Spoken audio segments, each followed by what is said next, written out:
Christine George is the founder of Post and Beam Creative, the host of No Like Trust for Real Estate podcast, and is a nationally recognized branding expert. She is an Inman Marketing All-Star and Innovator Awards finalist, and she helps real estate professionals craft unforgettable brands through her Elevate framework, Awaken, Activate, and Amplify. I had the pleasure of meeting Christine at Kathleen Black's Summit in Toronto and hear her speak on the importance of personal brand, and knew I had to bring her on to dive deeper into that topic. So Christine, thank you for joining me today and talking about the importance of brand. So for those, I know the term brand can be a very broad and mysterious word. Can you share what personal brand means and why it's important to have one? I love well, first of all, Elena, thank you so much for having me. I really enjoyed meeting you and your husband when we were in Toronto. We hit it off right away. And I love how you use the word mysterious around brand, because I do think that there is a lot of mystery around what branding means, why it's important. And specifically in our business in the real estate space, how do I apply it? If I'm a solo agent or a team, how do I apply it so that I can level up my business? So to me, a personal brand is essentially how people feel about you when they've worked with you, when they've engaged with you, when they've had an experience with you. It's the feeling that you leave them with. Often when I'm presenting on personal branding, I add in the quote from Maya Angelou, which is, people will forget what you said, they'll forget what you did, but they'll never forget how you made them feel. And I don't know if you've ever had this feeling, Elena, but like let's like take it back to high school, right? Like and there was, let's pretend there was just, a friend or an acquaintance who maybe you had one or two interactions with, and it's been so many years, you can't exactly remember what those interactions were, what took place. But what you remember is that you either had like a real ick feeling around it, or maybe you had just a really positive feeling around it. And so that feeling kind of sticks with you over time. And so as a solo real estate professional or a team leader or even a broker owner, running a brokerage, when you think about your personal brand as it relates to your clients, it's really all about how you're leaving them feeling at the end of the day. It's building that emotional connection between you and your client. So then how does someone take the first step to doing that? That's a great theory to consider, wanting to create that brand and wanting to create that feeling where someone knows, likes, and trusts you. What's the first step someone should take towards building a personal brand for their business? Yeah, it's a great question. So at the very, very least, here's one little hack that you can do every single day. And that is, before you get on a call or send a text or send an email or meet somebody face to face, no matter what format of communication you're going to be having with somebody, you want to ask yourself, how is it that I want this person to feel after this interaction? And I guarantee if you ask yourself that, it will trigger a very different approach or a set of behaviors when you engage in that, whether it be a text or a Zoom or a phone call or whatever it might be. So I think at the very least, every single day before you are about to interact with somebody, ask yourself that question. And I think that you're going to immediately see a big difference. So that's one piece. Sort of the bigger picture, let's say you're a real estate professional and you want to really understand and create your personal brand. I look at it as a three-step process. And the first piece is awaken your story. And that's really becoming your own archaeologist. That's really digging deep and understanding, how are you showing up both, physically and online, and what are people saying about you? what are your strengths? I love to do a SWOT analysis with my clients, which is, identifying their strengths, weaknesses, opportunities, and threats. And I also really love digging deep with my clients. So like understanding what is it that people say about you? What was their experience like working with you? So a great way to do that if you're an agent is to go into your reviews and see what are the most common things people say about you. That's really helps define what your personal brand is, and which is what their experience was working with you. Does that help? It does. Yeah. Yeah. Yeah. And I guess the other mystery behind brand is people will commonly put branding and marketing together, Yeah. or they might think that um, putting effort towards branding is not worth it. They want to see just like immediate ROI. So, can you Yeah. explain the difference, if there is a difference between branding and marketing, and Yeah. if there is a difference, why that's important? Yeah, so that is a great question. And it's very important the distinction between the two. So, marketing is kind of a catch-all phrase for everything related to marketing, which is branding, advertising, communications, PR, all of that sort of sits underneath the marketing bucket. But the distinction between branding and marketing is this: branding creates loyalty, and marketing drives sales. Branding is short term, or sorry, branding is long term, and marketing is short term. So, marketing is really spinning your wheels unless you have a solid foundation of a brand.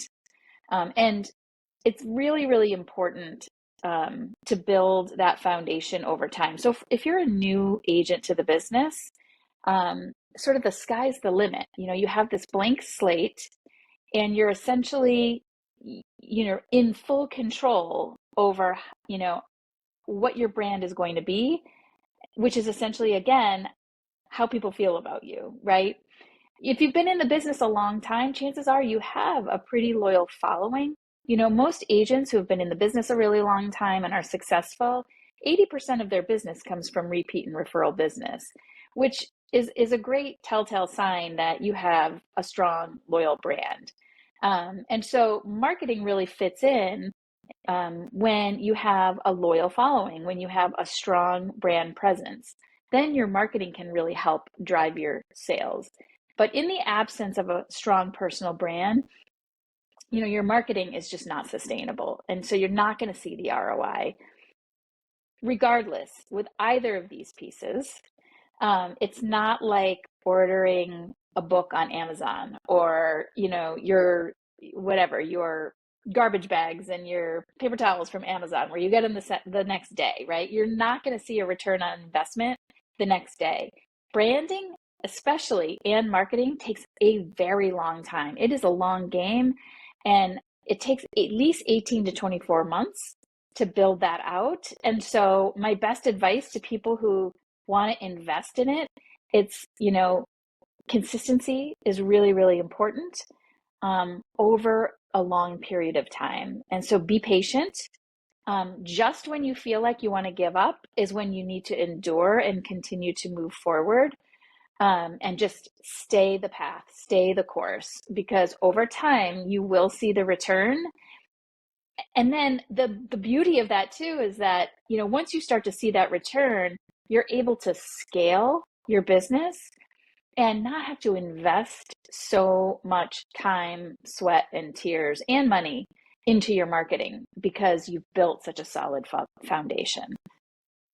I love that. So, going back on where you mentioned feeling, and focusing on thinking about how you're going to make the other person feel. Can you think of an example, either you personally, how you want your clients to feel, or think of an example of an agent you work with? What is an example you can think of um, what you want your customers to feel when they see you or interact with you or one of your agents? What have they given you answers, or what have they created their strategy around for what they want their customers to feel? Yeah. So one of the things that we do when I help a client create their brand is we do an archetype exercise. in which we determine, okay, of the 12 brand archetypes or personality archetypes, where does that agent or team fit in? And based on that, so maybe you're a caretaker or a hero or an every person, depending on what your archetype is, then that helps to guide your messaging and your marketing strategy.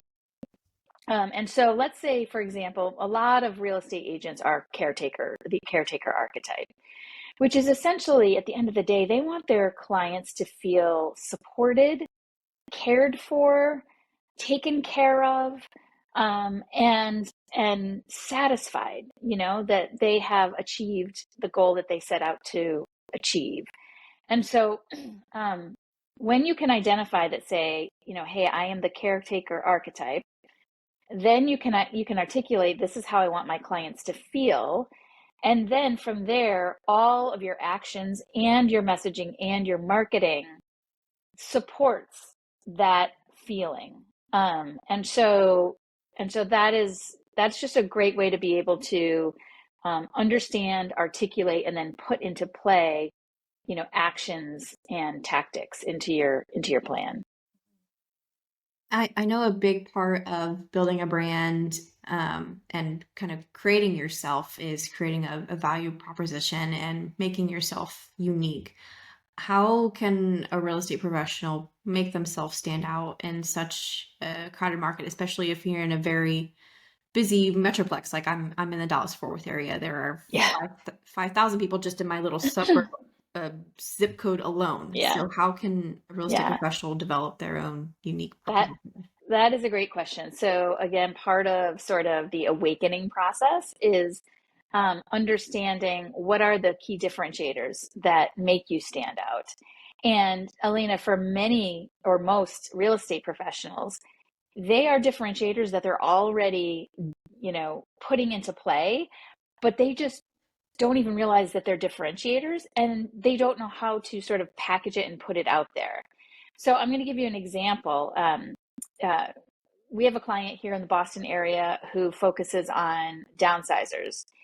And one of the things she's been doing for many, many years is she has created a very comprehensive roadmap that helps a downsizer specifically navigate both the physical and emotional sort of stressors that come with downsizing a home that you've owned for 20 or 30 years and has lots of stuff in it.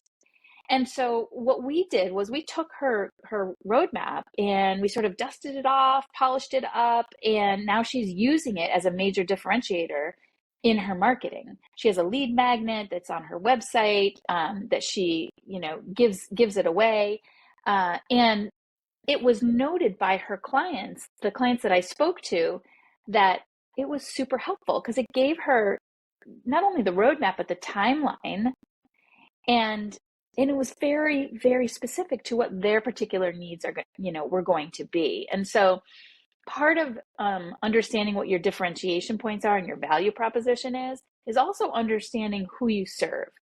And so you really want to be very clear about who your dream customer is, because we can try to be all things to all people and we end up completely overwhelmed and stressed out and burnt out.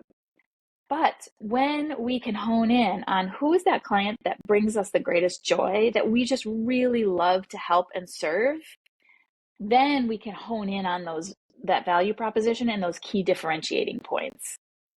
I love that. I know that one thing that I personally struggle with is consistency. I try to do like a combination of different types of formats for branding. I'm always trying to juggle how many times should I post? I just get very practical. Yes. How many times should I post? Should I post different types of things on different platforms? I don't want people to see and get burned out. I just overanalyze. So, how should someone approach consistency in branding, and what's the most practical way to do it? Because I know, at least for people like myself, we just make our standards on ourselves too high, and Yeah. then we just burn ourselves out way too quickly. Yeah. So that's a great question. And so the first thing I'll say is that posting every day is not a social media strategy. It is just not a social media strategy. And people sort of, what I get by working with a lot of clients is when they think about marketing, they're like, okay, social media, social media, social media. Well, marketing yourself is so much more than just social media.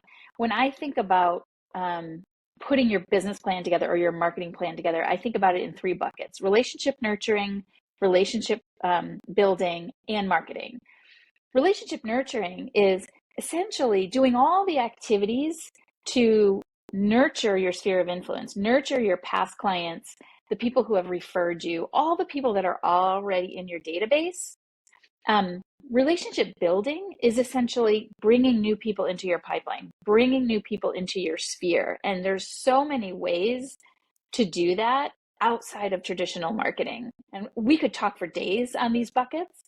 And the last bucket is more the traditional marketing. And when I think about traditional marketing, again, there are a ton of tactics you can employ. And so I think about it as earned, owned, and paid media. So your earned media is all of your proof points, right? Those are all the things that people have said about you that support your value proposition. They are, as you mentioned about me in the beginning, they are the pieces of recognition that you've received over the years for your work, maybe by your brokerage or the brand that you work for. And then your owned media is any original content that you create. That could include your email marketing, your social media campaigns, your website, any blogging that you do, your podcasting, video, all of that stuff. That's part of your original content. And I think that's kind of what you're speaking about right here. So, what I suggest with clients, because it can be very overwhelming, all of the different tactics, look at each bucket: nurturing, relationship building, and marketing, and choose one or two things that you know that you can execute flawlessly. Don't try to do everything. It's kind of like not, making sure you don't try to serve all the people all the time. You also can't do everything in your marketing plan. So, one or two things within relationship nurturing, one or two things within relationship building, and one or two things within your marketing. And so, the next sort of question I think is, okay, well, how do I decide within marketing what one or two things? I'm going to tell you what I recommend. Two things. Number one, most important, is an email campaign. Make sure you're sending a newsletter out at the very least once a month. If you can do it, once a week, because what that does is it keeps you top of mind with all of your clients. You own that email database. It is yours. Nobody can take it away from you. These people have already opted in to hear from you. So take advantage of that and speak to them. And speak to them in a way that is going to either entertain them, inform them, make them smile, make them learn something about you. Make it fun, make it personal, like bring your personality into it. You don't have to tell them everything that you're doing on a personal level, but bring yourself to the party. And then the other is social media. Now, when I think about social media, I even get overwhelmed, right? Like, how often do I post? What do I post? And I really think about it and I learned this from Katie Lance. Pillar content is really important. So I have broken down my strategy to two pieces of pillar content. One is a weekly branding tip, which you'll see every Tuesday on all of my social platforms.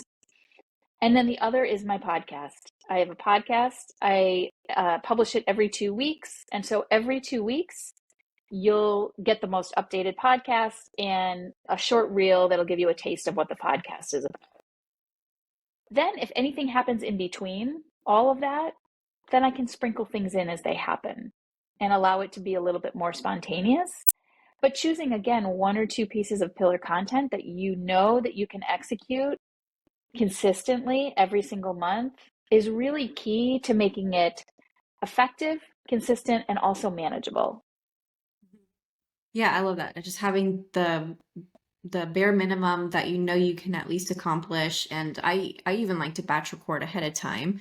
Yes. So, like just speaking personally, like this interview that we're doing, I record this ahead of time. We already have our content calendar, scheduled out ahead of time for these Yes. educational pieces. We do, one a week unless it's a holiday. So this one, is scheduled a few weeks out, because emergencies can happen, things can get rescheduled, and Yes. we don't want to be in a pinch where it's like, oh, I was supposed to record this today and post it tomorrow. Yes. But getting ahead of the game. And then going back to what you said earlier of email, I remember you were talking about that on stage at Kathleen Black Summit, and I wanted to get up and cheer because so many people today think email is dead and it's a waste of time. Yes. But you like exactly what you say. You own that database. It's yours. No one can take it from you. And it's free. ROI is free on the email, and they've opted in for you. And uh, I always like to say, you and I are business owners, and sure, we check our email daily, but our prospects and leads may not. And so they may not see your email sent today, but in a month from now, when they do receive your Yes. newsletter, and then when they do open their email and you're at the top of your inbox because you've been emailing them monthly or weekly, you're at the top and you're top of mind with them, and then Yes. they'll reach out to you and they'll see your Yes. brand and Preach it. you. Preach. Yes. Excuse me. And the actual data supports it. So, email has a huge return on investment. $36 for every dollar spent is returned, excuse me, on your email campaign. So, it's a huge, huge ROI. Yeah. What are, I know you mentioned this a little bit, but what are some of the biggest mistakes that people make when they're trying to create a brand? I know you mentioned like people can get overwhelmed.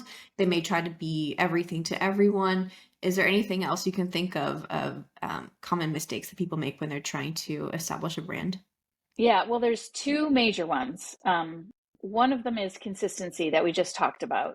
So, not just consistent, it's consistency across many facets, Elena. It's consistency of your brand colors, your fonts, the types of images you use to represent your brand. Um, it's so that's one piece. The consistency in how you show up, right? Are you showing up with your best self? Are you being disciplined in showing up on a consistent basis, whether that's once a week, once every 2 weeks? You know, consistency on when you show up and how you show up is also very, very important. Excuse me. The other piece is, and this is really, really important, is people just get so they give up easy. They give up easy, and then they think, oh, I see, my competitor over here doing this, so I need to do that. Or I saw somebody, on the West Coast doing that, so I need to do that. No, you don't need to do that. You need to do the activities that align with your values and your passions. So there are lots of agents out there who love to cold call, and they will, be disciplined about getting up every day and spending 2 hours with their list doing their cold calls. And then there's lots of us who just don't want to do that. It's just not in our DNA, right? Well, don't do it. Don't do it. If it doesn't align with you, if it doesn't energize you, if it doesn't make you feel like you can do it, don't do it. Now, I'm not saying don't challenge yourself to do new things. Quite the opposite. Definitely challenge yourself. However, if you want to be a very busy and successful agent, you have got to stick to a plan consistently and make sure it aligns with what brings you joy, because otherwise you won't do it. Yeah, that's really good. So, Christine, final question for you. This has been so wonderful. If anyone wanted to connect with you and work with you personally, or just learn a bit more about what you and your services entail, where should they go to learn more? Sure. So you can see examples of our work, and you can see all of our services on our website, which is postandbeamcreative.com. And if you're interested in learning more and want to set up a time to chat with me, you can certainly email me at christine@postandbeamcreative.com. And I would love to learn more about your business and how I might be able to help you. Very good. Well, thank you so much, Christine. I really appreciate the insights that you just poured into this interview. I know a lot of people will find this very valuable. Oh, well, thank you. I really appreciate you inviting me to be on, and I look forward to you and I collaborating more in the future. Yeah, absolutely. Thanks.